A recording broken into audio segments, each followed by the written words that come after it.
The NBA playoffs is here, and if you missed some of yesterday's action, well, that's unfortunate because there were some really good games yesterday. But if you want a small recap for what you missed, you've come to the right place. Welcome to TV's Daily NBA Recap, where I recap yesterday's games in a short amount of time. Let's go.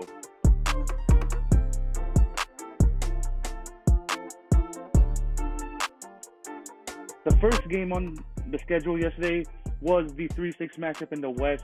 We had the Denver Nuggets going up against the Utah Jazz, in which Denver takes game one, 135-125 in overtime. On the Denver side of things, monster performance from Jamal Murray, 36 points, 5 rebounds, 9 assists. Jokic, 29 points, 10 rebounds as well. Pretty good game from him. And off the bench, Jeremy Grant chipped in 19 points. On the Utah Jazz of things, it was the Donovan Mitchell show once again, scoring 57 points in this overtime loss, 9 rebounds, 7 assists, 19 from 13 from the field goal percentage. It's crazy how good he was yesterday. But he also got a little bit of help from Joe Ingles scoring 19, Jordan Clarkson off the bench scoring 18. This game was insane because once you reach the end of the game and if you just watch the highlights, Donovan Mitchell was killing them every single possession. And it was literally just him hitting from mid-range, him attacking the rim, him hitting the three ball. He could not miss. And Jamal Murray said after the game, like, there's no man stopping Donovan Mitchell when he's in that zone. So what Denver had to do is what they had the advantage in with Utah this entire time. They have the better offense, and they just had a better all-around performance. I mean, Nikola Jokic, very good game, 29 and 10. He also could have ended the game in regulation when he could have hit that little layup over Gobert, but it just missed. But Jamal Murray was near the end of the game, especially, was going tick for tack with Donovan Mitchell. This guy was hitting threes, hitting step-back jumpers. Like, he looked so comfortable, and it showed. Like, without Mike Conley, you don't have that guy to guard like a Jamal Murray. Like, they had to use a lot of Joe Ingles on him. Sometimes it was Royce O'Neal, but I think Royce O'Neal was like kind of on some other like Denver players as well. But no one could stop Jamal Murray at the time. And what the Denver Nuggets had in this game that really kind of put it away, especially against the Jazz, was that throughout the game they had like just good performances like from all over the shop. I mean, Monte Morris off the bench had 14 points and 4 assists. Jeremy Grant had 19 points. Torrey Craig had 11. Michael Porter Jr., not the best first game, but he still chipped in 13 points. And that's my problem with this series. I mean, yes, Utah has probably the best guard in that series in Donovan Mitchell. They have the second best player, maybe the third best player in Gobert as well. But where is the offense going to come from past Mitchell? I mean, they literally had 4 guys score over 10, over in double digits, and then the rest of the guys just could not step up. I mean, Royce O'Neal 1 for 6. They had to start someone named Juwan Morgan, and he went 1 for 5. He had a clutch 3 late though, and you can't be having like just like these subpar performances. You're gonna need to help Mitchell because he's not gonna go for 57 a game. This was like one of their best chances to win, and they just weren't able to do it. And it's just an unfortunate loss for Utah, but Denver showed why they were favored in the first place and why they were the higher seed. Their offense is ridiculous. We move on to the second game of the day, and we have my Toronto Raptors winning 134-110 over the 7th seed Brooklyn Nets. This is the only blowout in this game, and man, as a Raptor fan, I'm super happy for what happened. On the Raptors side of things, playoff career high for Fred VanVleet, 30 points, 11 assists in this game. Kyle Lowry, 16 points, not great from the field. Siakam, 18 points, 11 rebounds. And Serge Ibaka off the bench played fantastic, 22 points, 7 rebounds. On the Brooklyn side of things, it was the Timothy Luwawu-Cabarrot show. I mean, this guy could not miss. Timothy Luwawu, TLC, had 26 points, 7 rebounds, 2 assists on 9 for 13 shooting. And then people like Joe Harris had 19 points. Jared Allen had 15 and 12. Karis LeVert had a 15 points, 15 assists game. The Raptors went for their throats early, and they really did go up to a massive lead in the first half, going up to 33. But the Nets, they showed their scrappiness. Late second quarter, all of third quarter, they were able to chip at that lead little by little. They got it even down to, I believe, at one point, an 8-point game. But with the Raptors, you cannot be like these type of leads are just not going to go well with the Raptors, because even like when you start chipping away, the Raptors are going to wake up eventually, and that's what they did in this game. Once they finally found their groove in the fourth quarter, they went back to dominating, and they were able to win this game by 24. The Brooklyn Nets showed their scrappiness, but what's what I said in my preview show. The Raptors can match that scrappiness. These guys can match that effort, unlike some of the other elite teams in the league. And they were able to do that. And when they were challenged, like I said, they got the game down to 8.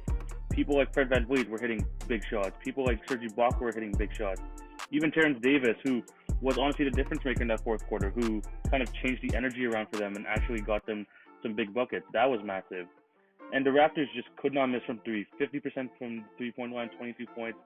When you have that type of advantage, it's going to be difficult to beat these Raptors. So, good game 1, good first game. Let's move on. We go on to the third game of the day, and we have the 3-6 matchup in the East. We have the Boston Celtics taking on the Philadelphia 76ers, in which Boston takes game 1, 109-101. Jason Tatum, playoff career high. He scores 32 points, grabs 13 rebounds. Jaylen Brown also chipped in 29 points, 6 rebounds, 4 assists. And on the Philadelphia side of things, Embiid, 26 points, 16 rebounds, very good game from him. Josh Richardson, 18 points. And also Tobias Harris chipping in 15. This was a very interesting game because the Philadelphia 76er defense was pretty good. I mean, they actually played a really good game here. It wasn't until really late in the fourth where the Celtics kind of started pulling away. Celtics had the lead at certain points in the game, but the Philadelphia 76ers always fought back. And having a good game from Joel Embiid, and what it shows me here is it's not enough. Embiid has to be more assertive. He looked very assertive in the first quarter, but he kind of started fading away past that. And you can't be having that from your superstar player, especially when you don't have Ben Simmons on the court. And also in this game, Boston Celtics had just, like I said, time and time again, they just have shot makers. And when Jason Tatum is having a game like that, Jaylen Brown helping him out with 29 as well, it's going to be hard to beat this team. And also Kemba Walker, not a bad first playoff game as a Celtic as well, 19 points. But it was just the Celtics talent really just overwhelmed the Sixers at that point, and they were able to get the win. A storyline to watch out after this game is that Gordon Hayward left the game in crutches after slipping on a wet spot on the floor, so hopefully he recovers. I believe it's a sprained ankle or something like that. But there were multiple times on this day where I saw people just have a little slippage in that, so hopefully the NBA mop boys can deal with that, because it would be very unfortunate to see someone go down with an injury here. So yeah, the 76ers are going to need more from Embiid, even more than that 26 points. And hopefully the other guys can also step up as well, because not a great shooting night for the rest of the guys, but they just the fact that they were in this game was pretty good. So good win for Boston. Then we have the final game of the day. We have the Clippers winning 118-110, taking game 1 over the Dallas Mavericks. This was a very, very kind of a polarizing game, because there's a lot of confrontation here, and there is something we're going to go into later. But on the Clippers side of things, 29 points, 12 rebounds for Kawhi Leonard. Paul George, 27 points, very good first playoff game as a Clipper. And Marcus Morris played a huge part in that one as well, scoring 19 points. This guy, I think at some point, hit 2 threes in a row and really kind of helped extend that lead for the Clippers. So yeah, good performance from him as well. On the Dallas side of things, Luka Doncic doing Luka Doncic type things, 42 points, 7 rebounds, 9 assists. Unfortunately, 11 turnovers, so it's unfortunate on that part. Tim Hardaway Jr. also chipped in with 42. And what I've seen from this game is that the Dallas Mavericks can go up against the Clippers in terms of their offense. If you just look at just their offense, they have one of the best offense, I believe the best offense in NBA history, if I'm not mistaken, with offensive rating. It's crazy how good they have been on that end. And the Clippers, at the end of the day, their defense came through once Porzingis left the game. And this is, the Clippers were just able to kind of lock in on Doncic and help make the other guys beat him. Doncic really did try his best, but the Clippers, overwhelming talent, did come out with the win there. Paul George hit some big threes. Kawhi Leonard was just doing his thing, and they were able to get the win. Speaking of the Porzingis ejection, that was complete BS, man. That's the type of technical you would give as a first technical. But when it comes to a second technical, to eject someone from a game, that's just something you just cannot call there if you're a ref. You cannot, that shouldn't be the determining factor as to why someone should get ejected from the game. we are playing playoff basketball right now, the highest form of intensity in an NBA season.